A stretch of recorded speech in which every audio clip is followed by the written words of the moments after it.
না কেন? তুই মুসলমানের বাচ্চা, তুই আমার সন্তান না বেঈমানের সন্তান? জিজ্ঞেস করেন না কেন? কথা বলেন মিয়া, আপনি বাপ হয়ে জিজ্ঞেস করেন তুই আর্জেন্টিনার বেঈমানের পুত নাকি আমার পুত? বেটা কথা বলবে।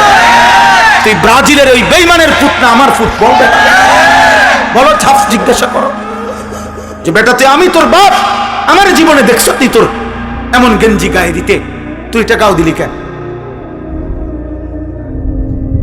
বলেন না কেন? আমার জীবনে আমি একবার, আমার পুরা হায়াতে আমি জীবনে একবার আমার বাপ বেঁচে থাকতে একবার একটা টুপি মাথায় দিছিলাম, টুপির মধ্যে 4টা ফুল ছিল রঙিন, অন্য কালারের। এটাই, অন্য কিছু না। না জায়েজ না, রঙিন টুপি পরা না জায়েজ, হারাম না। কিন্তু আমার আব্বা টুপি খোলায় ফেলছে, বলছে পুত, আব্বাই জীবনে কোনোদিন সাদা টুপি সারা মাথার দিছি না। এটা আমার বাপের কথা, যা আফুত টুপিটা খুলে না। আর কোনোদিন পড়ি নাই বাপ, আর জীবনে কোনোদিন পড়ি নাই। বাপে নজর রাখছে। একটা এমব্রয়ডারি ওলা পাঞ্জাবি, এমব্রয়ডারি মানে এই যে বুতামের এদিক দিয়া ডিজাইন করা আর ফুল করা, ছাত্র জীবনে একবার জীবনে গাও দিছিলাম। আসরের নামাজের পরে পড়ছি, বড় ভাই দেখছে রোমের থেকে, বড় ভাই ডাক দিছে, আনি সেদিকা আসছি ভাইয়ের কাছে, একটা টান দিয়া পাঞ্জাবিটা গায়ের মধ্যে রাখা সিরা টুকরা টুকরা করে ফেলাই দিছে। বলছে এটা গাও দিলি গা? আজকে আলহামদুলিল্লাহ আমি আল্লাহরে সাক্ষী রেখে বলতে পারি, 22 বছর আগে যারা আমারে দেখছে ওয়াজে, সেদিন আমি যেরকম পাঞ্জাবি পড়তাম আজও আমি এই পাঞ্জাবি পড়ি। কিন্তু সামর্থ্য বাড়ছে আগের চাইতে এখন, আলহামদুলিল্লাহ। এখন কি বাড়ছে? আমার সামর্থ্য বাড়ছে, আর্থিক সামর্থ্য বাড়ছে। এখন ইচ্ছা করলে আমি আরো ফ্যাশনেবল জামা গায়ে দিতে পারি। কিন্তু আমি ব্রাহ্মণবাড়িয়া দারুল আরকাম মাদ্রাসার ছাত্র। আমার উস্তাদে মোহতারাম আল্লামা শাইখ সাজিদুর রহমান সারা পৃথিবীর হাজারো লক্ষ কোটি উম্মতে মুসলিমার সম্মানিত মানুষ তিনি। আমাদের হেফাজতে ইসলাম বাংলাদেশের মহাসচিব, এদেশের হাজারো আলেমের উস্তাদ। উনি আমার সরাসরি উস্তাদ, আমার মুরব্বী উনি। ওই ছোটবেলায় আমি 1994 সালে দারুল আরকাম মাদ্রাসায় প্রথম বছর আমি ছাত্র, আমরা সর্বপ্রথম আমাদেরকে দিয়ে দারুল আরকাম মাদ্রাসা চালু হয়েছে, মানে আমরা প্রথম বেসের ছাত্র। ওই যে ওনারে দেখছি এই টাকনুর উপর পর্যন্ত জুব্বা পড়ে, আজও এই জুব্বা পড়ে, এটা হুজুরের থেকে দেখা। আর কোনদিন অন্য জামা গায়ে দেয়নি, অন্য পাঞ্জাবি না জায়েজ না। কিন্তু বলার উদ্দেশ্য হলো একজনকে দেখে শিখছি, এক আল্লাহওয়ালার কাছ থেকে। তোমরা কার থেকে নিছো?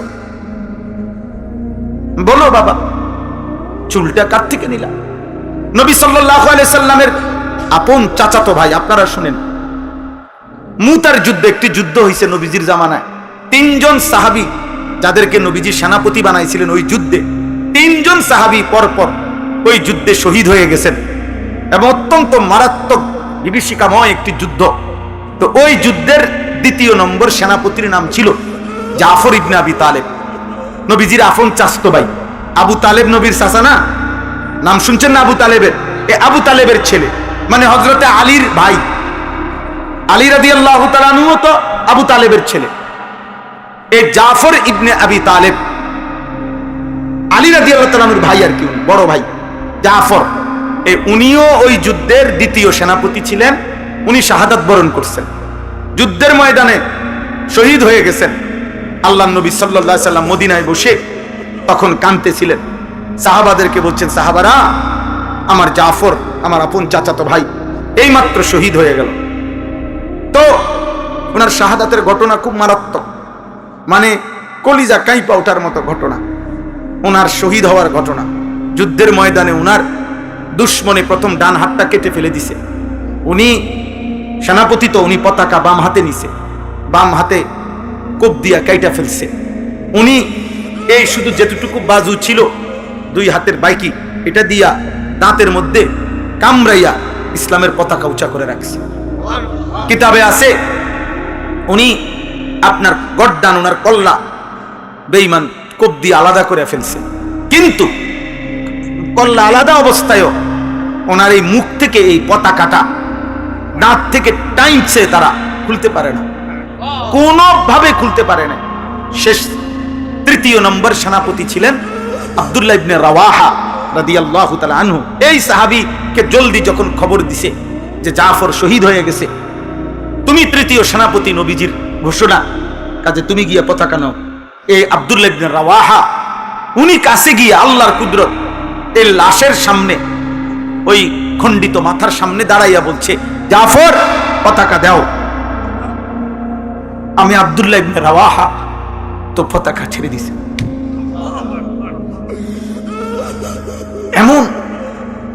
এমন লোমহর্ষক ঘটনা, আল্লাহর কুদরতে এবার ওনার দাঁতকেই খুলে ফেলছে উনি।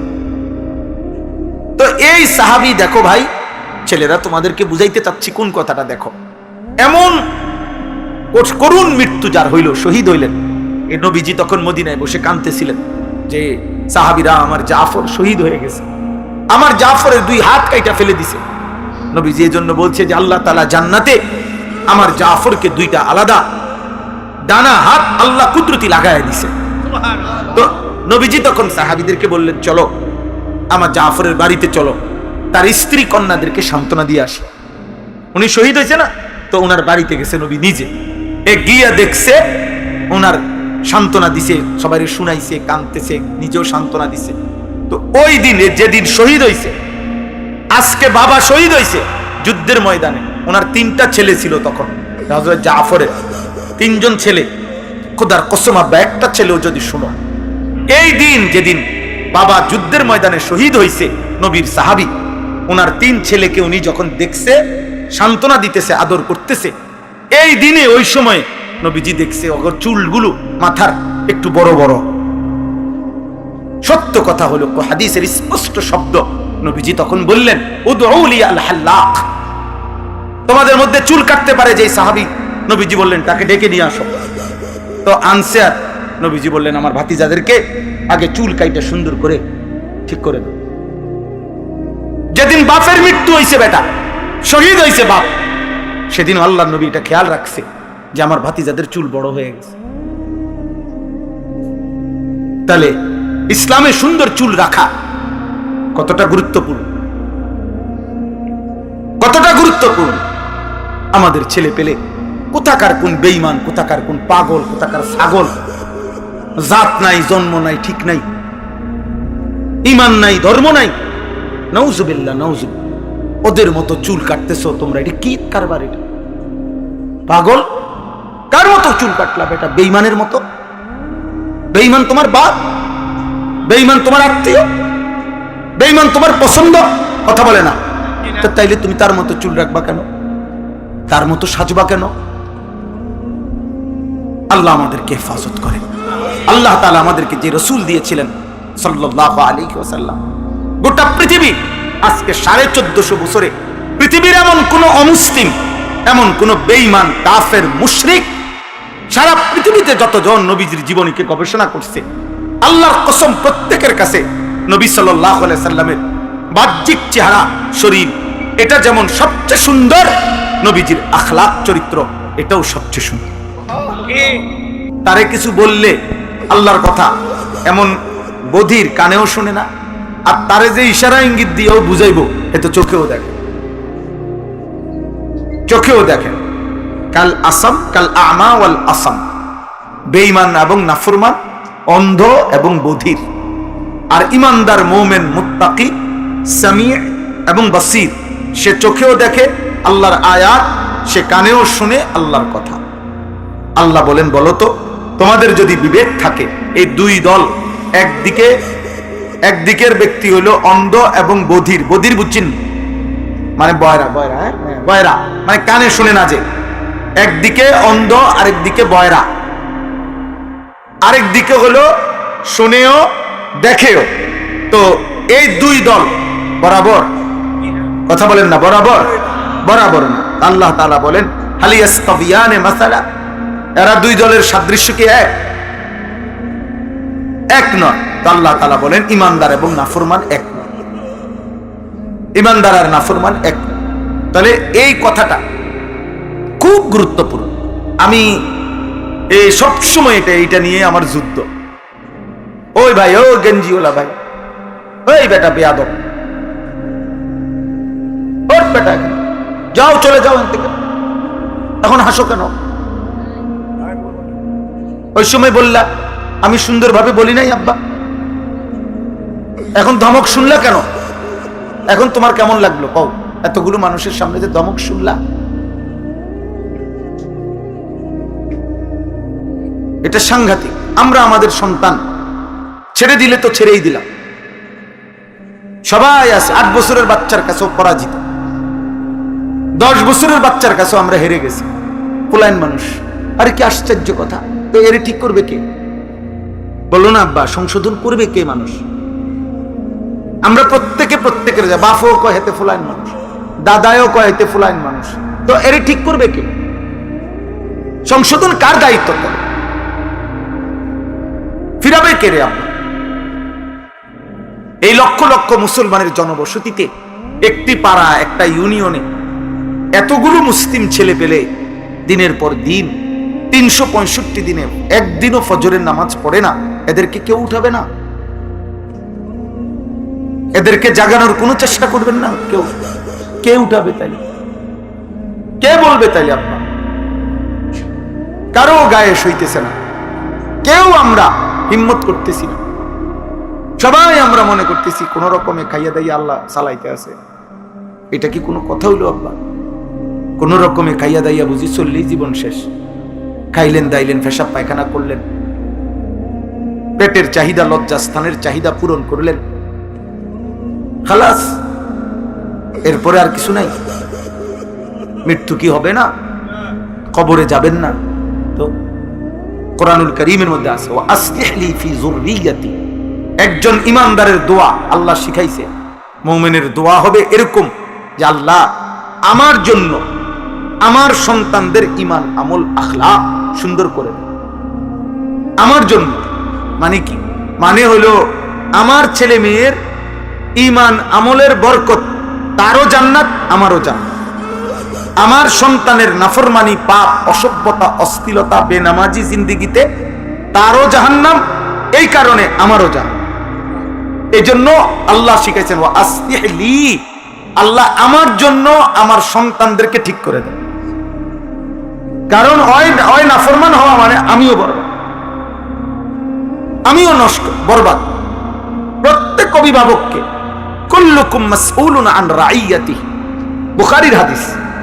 আল্লাহ নবী সাল্লাল্লাহু আলাইহি সাল্লাম বলেন, প্রত্যেক অভিভাবককে তার অধীনস্থদের ব্যাপারে খোদার কসম কিয়ামতের দিন আল্লাহ তাআলা নিজে জিজ্ঞেস করবেন, তোমার হায়াত থাকতে ছেলেটা নামাজ পড়লো না কেন? মেয়েটা পর্দা করলো না কেন? স্ত্রী পর্দা করলো না কেন? বলো বান্দা, ওয়া'মুর আহলাকা বিস-সালাহ, আল্লাহ বলছে তোমার পরিবারের সদস্যদেরকে নামাজের আদেশ করো। আল্লাহর বিধান এটা, আপনি ছেড়ে দেওয়ার কোন সুযোগ নেই, কোন সুযোগ নেই। নবীজি বলছে, ওয়াদরিবুহুম আলাইহা ওয়া হুম আবনাউ 10 সিনিন, সন্তানের বয়স যদি 10 বছর হয়ে যায় আর যদি নামাজ না পড়ে, আল্লাহর কসম, আল্লাহর নবী বলছে তাকে শাসন করো, প্রহার করো। তুমি বাবা, অন্য কেউ গায়ে হয়তো হালাত লাগতে পারে, অন্যজনে মানলে, ধমক দিলে, থাপ্পড় দিলে তোমার কষ্ট লাগবে, আমার ফুট, ঠিক আছে, তুমি শাসন করো। নবীজি বাবাকে দায়িত্ব দিছে, মাকে দায়িত্ব দিছে, মাকে দায়িত্ব দিছে, আমরার কাছে দিয়ে দিছে, হুজুর দিছি আপনার কাছে, তারে আপনি জোনায়েদ বাগদাদি বানাইয়া বাইত ফাটাইবেন। আপনার দায়িত্ব ধরেন। আমি হুজুর, আমি তো ব্যস্ত, বোঝে না, আমি বিড়ি খাই, বন খাই, হ্যাঁ, টেলিভিশন চাই, নাটক চাই, সিনেমা চাই, সুদ খাই, কিস্তি খাই, আমি তো সদর বদর আপনাদের দিয়ে গেলাম, যেদিন আব্দুল কাদের জিলানী হইব সেদিন বাইত দিয়ে যাই, আমনে বাইজিদ বুস্তানি বানাইয়া বাইত ফাটাই যায়, অথবা আমার কবর দিলে অটো ফাটাম, আব্দুল কাদের জিলানীর বাইত মনে লাগবে না? বুঝেন নাই কথা? তাই এমনি নি সংশোধন হবে, এমনি নি ঠিক হবে। সন্তানকেও বুঝাইতে হবে, ওস্তাদকেও চেষ্টা করতে হবে, পিতামাতাকেও চেষ্টা করতে হবে। কোরআন সুন্নাহর মধ্যে সমস্ত দায়িত্ব বাচ্চা সন্তানের, নাবালেগ সন্তানের সব দায়িত্ব মা বাবার উপর। বিশ্বাস করে, ছেলে হোক মেয়ে হোক, প্রধান জিম্মাদার সন্তানের জীবন গঠন করার পিছনে অপ্রাপ্তবয়স্কে সাবালক হওয়ার আগে জন্ম থেকে সমস্ত দায় দায়িত্বের প্রধান দায়িত্ব পিতামাতার। নবী সাল্লাল্লাহু আলাইহি সাল্লাম বলছে, যে তার দুইটা কন্যাকে, দুইটা মেয়েকে যে বালেগ হওয়া পর্যন্ত, স্বামীর হাতে তুলে দেওয়া পর্যন্ত যত্ন করবে, লালন পালন করবে, আদব শিক্ষা দিবে, ইলম শিক্ষা দিবে, আখলাক ঈমান আমল শিক্ষা দিবে, আল্লাহর কসম নবী বলেন ওই মেয়ের বাবা আর আমি মুহাম্মদ এই দুই আঙ্গুল যেমন পাশাপাশি, এভাবে তাকে নিয়ে জান্নাতে থাকবে। এইভাবে দুই আঙ্গুল, ওয়াযাম্মা আসাবিআহু, হাদিসের শব্দ হলো নবীজি তার দুই আঙ্গুল এভাবে মিলাইয়া দেখাইছেন। কি মিয়া, আপনাদের দায়, আমাদের দায়িত্ব, আপনাদের দায়িত্ব। আপনার ছেলে লাওয়ারিস না, মাসুম বাচ্চা, গরু ছাগলের বাচ্চা না, গরুর বাচ্চা না, গাভীর বাচ্চা, পুরা গেরাম সুক্তি বাসুর দৌড়ায়, এটা তো বাচ্চা, এটা তো গাভীর বাচ্চা, গরুর বাচ্চা। তার কোনো আদবের কিছু নাই, আখলাকের কিছু নাই, তার কোনো তালিম, তার তারবিয়তের কিছু নাই। তার হলো ঘাস, তার দরকার হলো দুধ, আর কিছু দরকার নেই। মুসলমান মানুষের বাচ্চা ছাগলের বাচ্চা না, মাসুম মানুষের বাচ্চা গরুর বাচ্চা না। তাকে আল্লাহ তাআলা সৃষ্টি করার পিছনে সুনির্দিষ্ট উদ্দেশ্য আছে, আর সেই উদ্দেশ্যের জন্য তাকে গড়ে তুলতে হয়। তাকে কি করতে হয় বলেন? গড়ে তুলতে হয়। ওয়া আসলিহ লি ফি যুররিয়্যাতি, এজন্য আল্লাহ শিখাইছে ইমানদারের দোয়া এটা, যে আল্লাহ আমার জন্য, আমার কল্যাণের জন্য আপনি আমার সন্তানকে ঈমান আমল দেন, ঈমান আমল দান।